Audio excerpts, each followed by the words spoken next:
Hello मेरे जिगर के छल्लो, कैसे हैं आप लोग। आपने गर्मियों में माजा फ्रूटी और स्लाइस का तो भरपूर मजा लिया होगा। और हाँ डियर व्यूअर्स, ये दावा भी करते हैं कि ये सारे प्रोडक्ट्स प्योर मैंगो से बने हुए हैं। इन ड्रिंक्स को बनाने के लिए मैंगो जूस का उपयोग होता है, लेकिन आखिर ये ड्रिंक बनती कैसे है। अगर ये सचमुच मैंगो से बनाया जाता है तो इनके हर बोतल में क्यों लिखा होता है कि इसमें आर्टिफिशियल फ्लेवर ऐड किए गए हैं। आखिर कौन सा प्रोसेस है कि इन पेड़ पे लगे आमों को इन फ्रिज में रखे बॉटल्स में बदल देता है।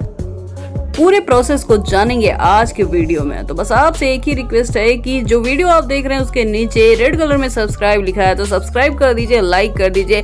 तो बढ़ते हैं आगे वीडियो में। आप लोगों को तो पता ही होगा कि पेड़ पर लगे हुए आम काफी ऊंचे होते हैं और इन्हें हार्वेस्ट करना एक बड़ा चैलेंज है। इनको हार्वेस्ट करने के लिए हार्वेस्टिंग एड का उपयोग किया जाता है। नीचे के आमों को तो हाथ से भी तोड़ लिया जाता है, लेकिन ऊपर के आमों को एक पिकिंग स्टिक का उपयोग किया जाता है। इसका मैकेनिकल जॉ होता है जो कि स्टेम को काट देता है और आम नीचे गिर जाते हैं। बहुत ऊंचाई पे जो आम होते हैं उनके लिए एक हाइड्रोलिक लेडर का उपयोग किया जाता है। आम तोड़ने के बाद इन्हें सीधा एक ट्रम्पोलिन में फेंक दिया जाता है। उसके बाद नीचे गिरे हुए आमों में से इसके स्टेम या डंडियों को रिमूव किया जाता है। आम काफी डिफेंसिंग फ्रूट होता है और जैसे ही इसकी डंडियों को कट करते हैं इसमें से एक सैप निकलता है।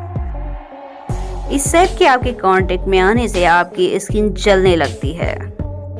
अगर ये सैप आम पर गिर जाए तो उसे ये डैमेज भी कर सकता है, इसलिए इसकी डंडियों को ध्यान से ग्लव्स पहनकर ही निकाला जाता है और फिर अगले 5 सेकंड के अंदर इसे ट्रैपोलिन में फेंक दिया जाता है।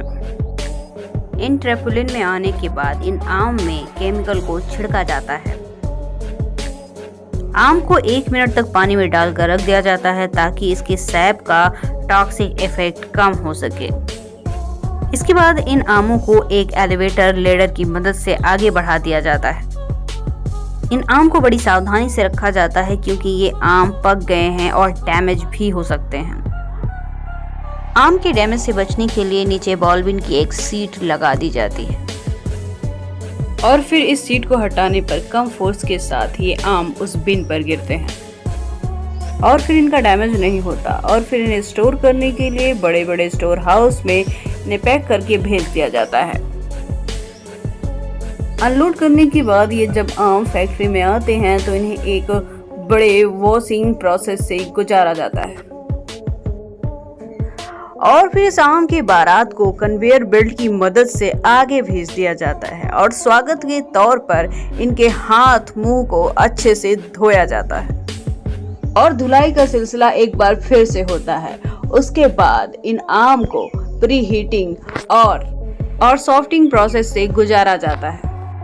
ऐसा करने पे आम में मौजूद पॉलीफेनॉल को रिमूव किया जा सकता है। इसके साथ ही आम का कलर और फ्लेवर काफी हद तक और अच्छा हो जाता है और पूरी साफ सफाई के बाद इन आम की बारात को कन्वेयर बेल्ट की मदद से आगे भेज दिया जाता है। सबसे पहले ये कर्मचारी इन आमों का विजुअल इंस्पेक्शन करते हुए एक एक आम को चेक करते हैं। अगर एक भी आम डैमेज हुआ होता है तो उसे लाइन से बाहर कर दिया जाता है। फिर कर्मचारी इन आमों के ऊपरी भाग यानी कि टिप्स को काट देते हैं। यहाँ से ये आम एक कन्वेयर बेल्ट के जरिए ही डेस्टोनिंग मशीन तक पहुँच जाते हैं। इसके बाद ये डेस्टोनिंग मशीन आमों की गुठलियां और छिलकों को बड़े ही आसानी से रिमूव कर देती है। इसके बाद इसके पल्प एक्सट्रैक्टिंग मशीन में चले जाते हैं, जिसके बाद इनके गूदों को जूस में बदल दिया जाता है। विद और विदाउट पल्प इन दोनों तरह के जूसों को निकालने के लिए अलग अलग तरह की मशीनें लगाई जाती हैं और अब बारी है इन्हें एक जूस डिग्रेसर में भेजने की, जहां इस जूस में से सभी एयर पार्टिकल को रिमूव किया जाता है ताकि जूस में ट्रैप्ड ऑक्सीजन इसे ऑक्सीडाइज करके खराब ना कर दे। ये मैंगो जूस 90 से 95 डिग्री टेम्परेचर पर रहता है अब इन मैंगो जूस के साथ एक परेशानी और भी है कि इनकी डेंसिटी बराबर नहीं है। साथ ही इसमें कुछ छोटे और कुछ बड़े पार्टिकल हैं जो आपके जूस के टेक्सचर को खराब कर सकते हैं। इस प्रॉब्लम से निपटने के लिए इन्हें एक होमोजेनाइजर मशीन में डाला जाता है। 20 से 25 मेगापास्कल प्रेशर पर इसे 2 से 3 बार होमोजेनाइज किया जाएगा। इस प्रोसेस के बाद बड़े से बड़े पार्टिकल भी 1 से 2 माइक्रोमीटर के हो जाते हैं। होमोजेनाइज मैंगो जूस को इसके बाद स्टरलाइजेशन प्रोसेस के लिए भेजा जाता है। ये वो प्रोसेस होती है जिसमें किसी भी फ्रूट में मौजूद माइक्रोबैक्टीरिया को मारा जाता है। इस जूस को स्टरलाइजेशन मशीन में डालकर 62 से 65 डिग्री सेल्सियस तक इस जूस को कई बार हीट किया जाता है और फिर जल्दी से इसे ठंडा भी कर लिया जाता है। इसके बाद इन जूस की शेल्फ लाइफ काफी बढ़ जाती है और इन जूस को बड़े बड़े टैंक में स्टोर करके रख दिया जाता है। ऐसा इसलिए किया जाता है ताकि जूस बेचने के लिए कंपनी के पास हर टाइम में जूस रहे। इसलिए जो आप जूस पी रहे हैं हो सकता है उसे 6 से 7 महीने पहले स्टोर करके रखा गया हो। और हाँ, जूस को ज़्यादा टाइम तक अगर रख दिया जाता है तो ये अपना फ्लेवर भी छोड़ने लगता है। इसलिए कंपनी को इसमें आर्टिफिशियल फ्लेवर डालने पड़ते हैं। इसलिए इनके बॉटल में आर्टिफिशियल फ्लेवर एडेड लिखा होता है।